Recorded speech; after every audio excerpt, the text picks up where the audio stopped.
Welcome to the channel Let Learn.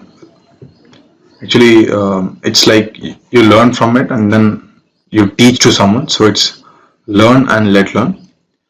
So with the first learning video is on trigonometry. This is basically towards class 10 CBSE students. So I am just introducing them what is trigonometry is. See, generally people think of trigonometry and they are like, wow, what is trigonometry? What is this sine theta, cos theta? It's too difficult. It's actually a very easy concept, because when you go to higher class and all, you'll be knowing how easy trigonometry is, because there are many other subjects which are much advanced than this trigonometry and all. It's very nice concept. We'll go through the few things, and this is intended for class 10 CBSE NCERT syllabus. So first of all, let us talk about what trigonometry actually mean. The term trigonometry, what does this term trigonometry mean? Okay, actually trigonometry is of two words, metron, where this means measurement. It's measurement, like we have kilometer, meter, same like that. And trigono means triangle.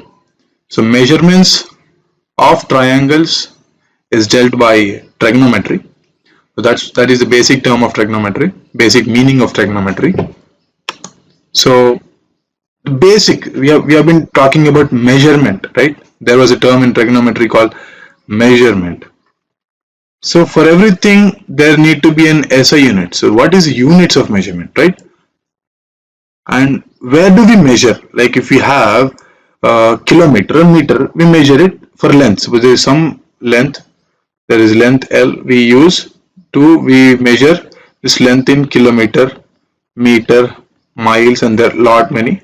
Similarly, we have measurements, right? We have a few measurement scales like degrees and radians. So where do we measure? We measure them on figures called as angles.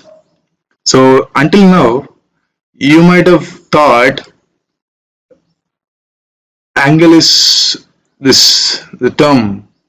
So whenever this is a term angle called, then we think there is some 50 degree, 90 degree, like that. So angle is actually a figure.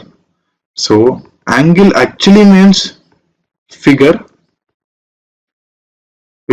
where you have two lines or two rays which are having common end point, and they both are on the same plane. Okay, this is the main point. You have two rays. This is ray 1, you have ray 2. They both are on the plane, same plane. So when two rays are on the same plane having the same end point, we call that figure as an angle. So angular figure. Okay, so these two rays, this is having same end point, this is end point, this end point is called as vertex, this is called as vertex. So end point of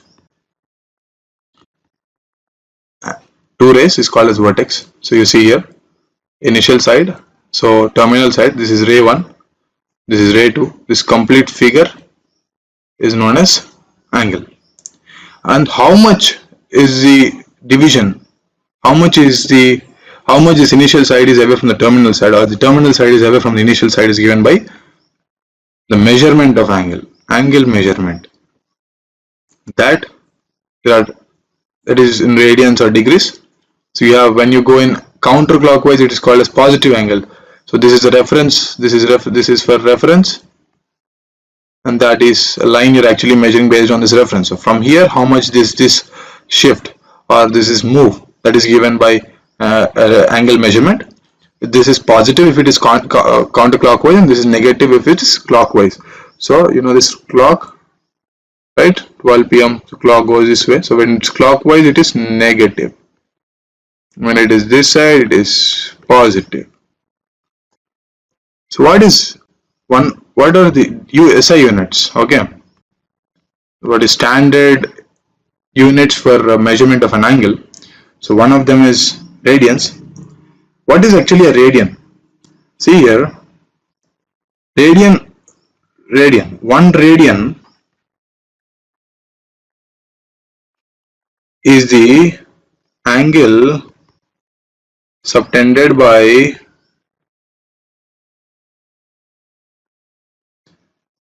radius.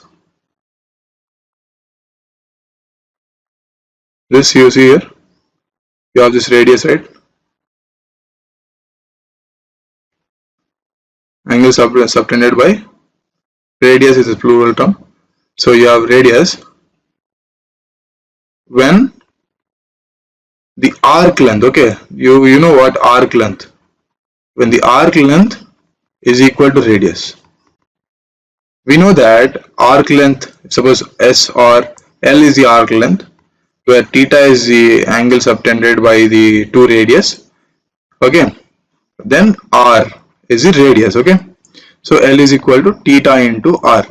So what is 1 radian? 1 radian is given when length is equal to R. So that implies theta is, we know from this formula, theta is equal to L by R, right? So when L is equal to R, theta is equal to 1. So this 1 is called 1 radian. So 1 radian is equal to the angle subtended by the radius when radius is equal to the arc length. This is the arc length. So that is actually brief about radian. We know this, right? This is circle. So suppose this is circle, this is radius R. How much is this angle? This total angle in a circle is 360 degrees or 2 pi radians, right? We know, we have been listening to the statement since our childhood that circumference of circle is 2 pi r. How did this come? Just now we have seen this sector arc length is equal to theta into r, right? We know r is the radius, theta is the angle subtended. So then what is the arc length? We know that theta of a circle is 2 pi and then the radius is r. That's how we got c is equal to 2 pi r. So basically we use radians concept there. That's how you got that.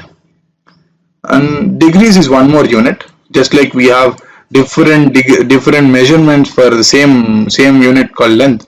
So same like we have radians and degrees for angular measurement, okay, angle measurement. So so to define, we know that in a circle there is the angle of circle is 360 degrees. Okay, how are we telling? We are taking a circle like this, just as shown in the figure. You are taking a circle, you are trying to divide this circle into 360 parts. Okay, you're going to divide the circle into 360 parts. Just like consider this is 1 point, 2, 3, 4, 5 like that. So you'll total have 360 points. So when you consider this as a reference line, when you consider this as 0 degrees, 0th point as the first point, the angle between the 0th point, the first point and the second point, so angle between first and second point is called 1 degree. Okay, the angle between first and second point will give you 1 degree. Angle between first and 30th point will give you 30 degree. Okay, it's basically dividing a circle into 360 points, then measuring the angle between each point. Okay, so each point just as depicted in the picture. Like you have this is called, when you combine like this is 30 degree, this you have 45 degree. That means 0th and 30th point, 0th and 40th point. That's it. So very simple concept. If you're in 10th, you're basically looking at very concept that you have learned in 4th or 5th class when you were very young. So this is how 45, 60. So there is an analogy, there is a relation between, we know that 1 radian is equal to 57.3 degrees for information. So you have 1 radian is equal to 57.3 degree. We will see the conversion part. Okay, degrees to radians. So basically, when there is a point where you have to convert, generally few problems you need to use degrees. Majorly we use radians. You know this pi is nothing but an irrational number whose value is 3.14, so on. It's an irrational, non-repeating, non-recurring irrational number. The digits repeat 1, 4 and so on, 3 point digits repeat. So our 22/7 is something that we take of pi. So we know that 360 degrees is equal to 2 pi from the circle analogy that we have seen earlier, where the angle is 360 and it is sector length is 2 pi, so angle is 360 is equal to 2 pi. Okay, or we have 1 radian is equal to 57.3 degrees. Okay, remember this. But if you try to use this, it will be maybe this point or this decimal fraction might make your calculations somewhat like it will be in points every angle. So we'll take the radians in terms of pi's. It will be easy for calculation and remembrance also. In trigonometry, we're going to use like sine pi by 4, sine pi by 2, sine pi by 6, like that. You'll be seeing further. So it's easy if you take this analogy, that's 360 degrees is equal to 2 pi. Suppose if I want to find out how much is 45 degree, okay, how much is 45 degree in radians. So what I simply do is, what you have to do simply is write 2 pi is equal to 360. So this side is radians, this side it is degrees, right? This is radians. So I want how much is 45 degrees in radians. So all I got to do is, if I consider this as x, I will do the cross multiplication. I will do it as 2 pi into 45 is 360 degrees into x. X is something that I want. It's an unknown. So to find x, I should shift this side. So when multiplication shift this side, it gets division, right? Yeah, very good. So you tell me 45 ones are, how much is this? This is, yeah, 8. This one, 8 is gone, so 4. So 45 degrees is nothing but pi by 4. We'll do one more, don't worry, you'll understand it. This time, please follow it closely. Okay, let us take what, like 30 degree? I know this 30 degrees, I will tell 30 degrees pi by 6. Man, oh god, what did you do there? I didn't do anything, it's the same the analogy I'm using. You can use 2 pi, okay? I want 30 degree, how much is this? It will be like 2 pi into 30 by 360, okay? How much is this? 12? 6, it is pi by 6. So the funda I'm going to give you for this is very simple. When you want to convert anything, suppose you are given some value p to be converted into radians, then all you got to do is you got to multiply it with 2 pi and divide it with 360. You will get the radian value. Got it? This is the funda. 2 pi into the given value you have to convert into radians divided by 360. It's actually, yes, you're actually taking the same value, just representing, because 2 pi is equal to 160, 2 pi with 6 is actually 1. It's actually equal to analogy is proven here. That is the radians, that is the conversion from degrees to radians, okay? That's it for this small session. Thank you for following.